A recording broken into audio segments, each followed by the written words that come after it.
巴士安全帶強制佩戴新法例1月25號生效，僅4日後嘅29號早上，就發生乘客被困安全帶事件，進而引發法例爭議，當局最終決定暫刪相關強制條文。當日早上大約11點，陳先生搭嘅城巴795X 線嗰陣，佩戴嘅安全帶無法解開，車長停駛協助時亦熄咗冷氣，導致事主頭暈不適，最終被困45分鐘。消防到場協助解困後，佢被送往醫院治理。城巴致歉並展開調查後，發現涉事安全帶鎖扣被人用石子阻礙，鄭循蓄意破壞方向報警，同時亦會加強全車隊約1700架巴士日後嘅安全帶檢查。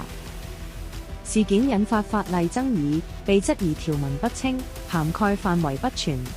運輸及物流局局長陳美寶表示，條文存在技術不足，決定先刪強制條文，完善後再提交立法會。我哋經徵詢律政司嘅法律意見，認為有關於乘客喺專營巴士同埋非專營巴士上邊需要佩戴安全帶嘅法律條文，喺技術上邊係有不足之處，